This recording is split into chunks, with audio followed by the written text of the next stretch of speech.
Art, give us what you prepared on COVID for a couple of minutes, and then we'll start with some questions, and then we'll open up to a general discussion. This COVID story is a remarkable story.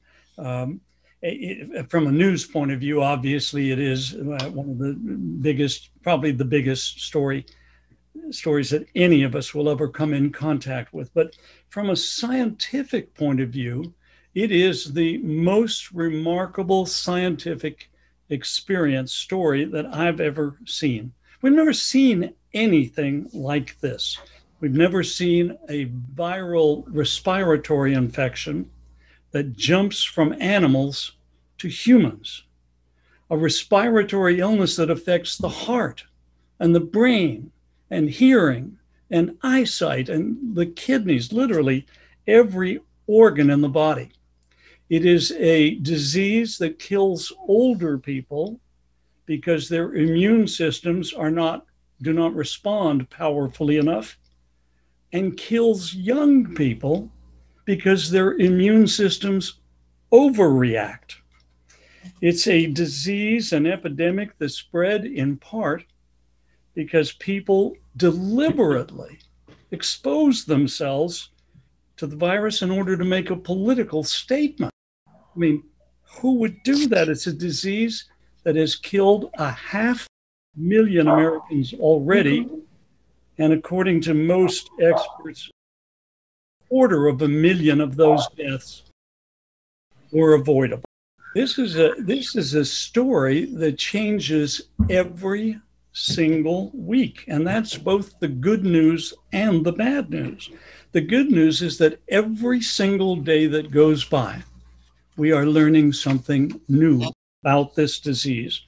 And the bad news is two pieces of bad news. One, we don't know what we don't know yet. And the disease itself is changing. It's not just the story that's changing, but the disease is changing as these viruses mutate and develop new strains. So much we don't know about that. Here's the really crazy part of the story for me. Everything that is happening today, everything you are seeing and reading was predicted several years ago and described in extraordinary detail in Michael Osterholm's book. I'm sure most of you have seen Michael Osterholm on the air. He's a sought after consultant. He wrote a book called The Deadliest Enemy, which he wrote in 2015 and 2016. It was published in 2017. And in that book, he predicted this epidemic with astonishing prediction accuracy. He actually said, he created a scenario and he said the infection will start in China. It will start with the transmission of the virus from animals to humans. It will spread wildly in China and then to the rest of the world. And the American president, he said this, the American president will call it the Chinese virus. Wow. Wow. It's unbelievable. Now, Osterholm appears regularly on a lot of newscasts. I think he's just phenomenal at what he knows. And before every single appearance, here's what he says. He says, everything I say today about this virus and about this pandemic may be proven wrong next week because we still don't know what we don't know about it. So before I go to our questions, I just want to point out that I am not an expert like Osterholm. I learn from these guys. I read the literature, but I am trying to keep up with the science. And B, some of the answers I give today may be proven wrong next week. Steve Skutsky, your number one question, I think, is something that we all wonder about. And I wonder if you mind stating it. We all want to know, when can we go back to Victorio's? and get the geezers going again. Anyone who gives you a precise answer to that, Steve, is making it up. So let me tell you what should guide us. We should not go back to Vittorio's. until the county says it's legal to do so. And they're going to base that decision on general scientific advice and risk. We shouldn't go back until everyone in the room is at least 4 weeks past their second immunization, unless they use the J&J vaccine, in which case there'll only be one immunization. We should probably not go back inside, but we should eat in the parking lot. Yeah. We should serve ourselves and eat in the parking lot, because it takes a certain concentration of virus to create that initial infectious dose. So anything you can do to dilute the virus puts you in a safer mode. And by the way, time is a factor also.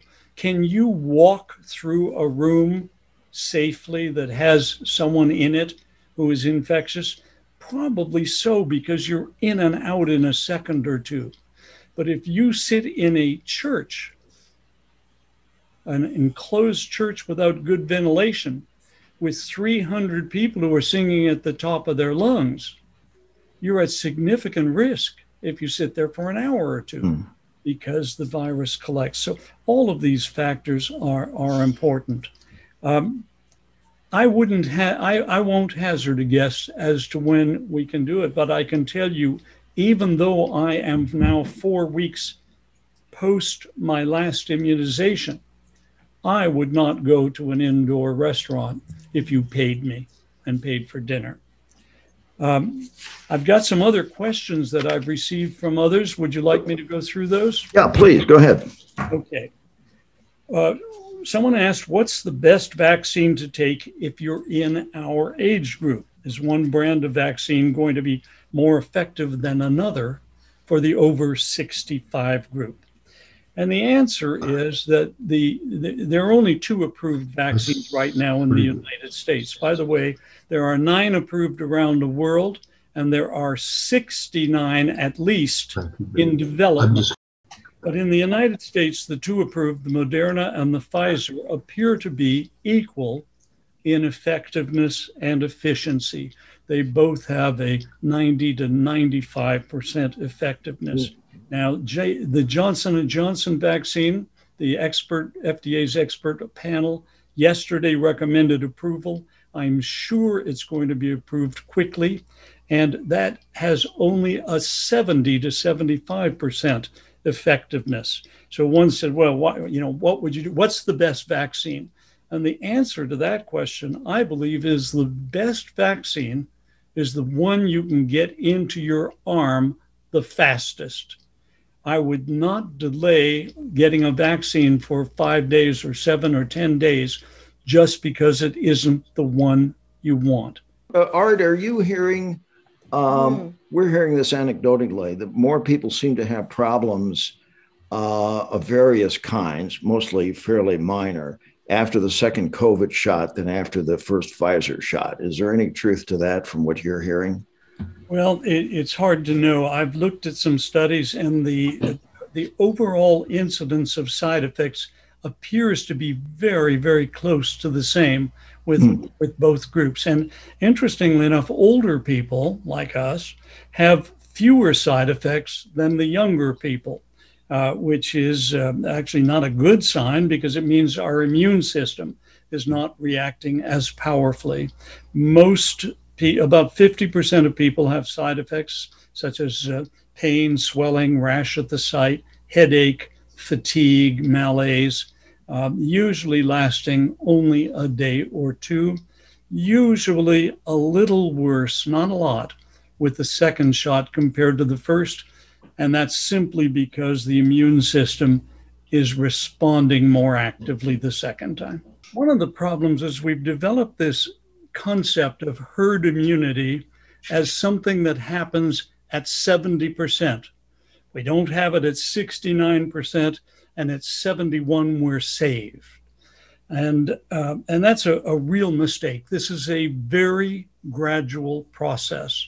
And what it boils down to is that the virus cannot spread itself.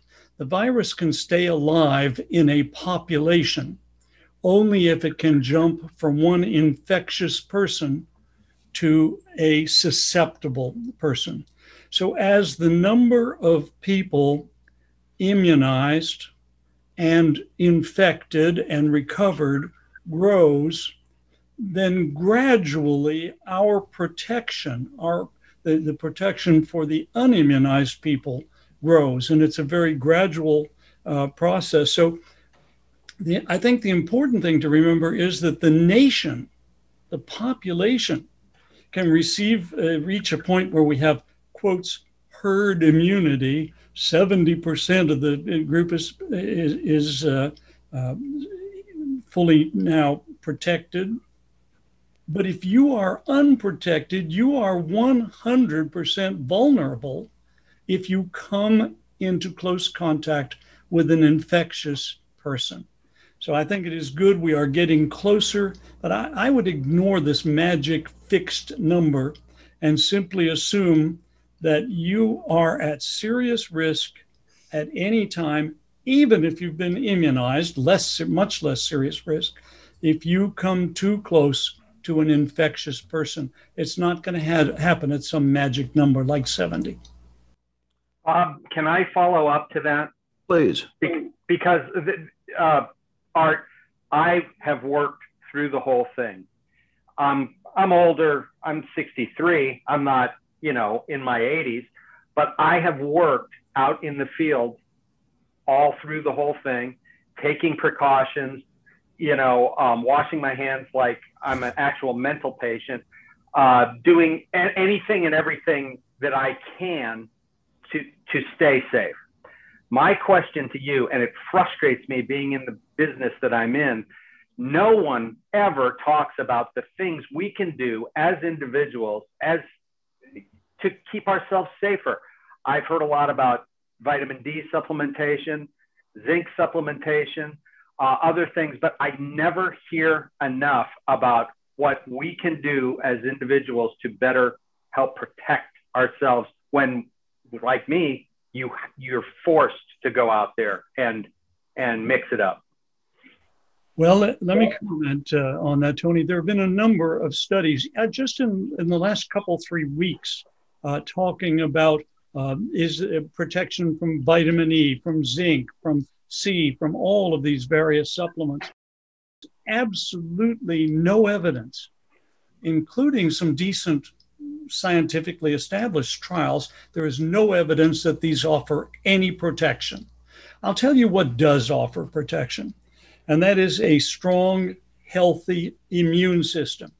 And you don't get that by sitting around all day and popping a vitamin C. You need to exercise regularly. You need to feed your body properly. I personally take a vitamin supplement on top of a good diet, but I do it not because I think it has magical properties, but as insurance for those times when I might miss the minimum amount of a particular nutrient. So if you're asking what is the single most effective thing I can do to protect myself, it is to wear the mask and distance and be immunized. Secondly, work on your general health. This is the time to make sure that you are really in the best possible shape, because that's what determines the strength of your immune response. Is there any idea, without the vaccines, how long the immunity you would have as a result of having had the disease might last? That is a really important question and issue to share with everyone. We don't know the answer to that question. We do not know how long natural immunity will last if you get infected. And we already know that some people are becoming reinfected, perhaps with variants. We do not know how long the immunity from the vaccines will last. And only time is going to answer these questions.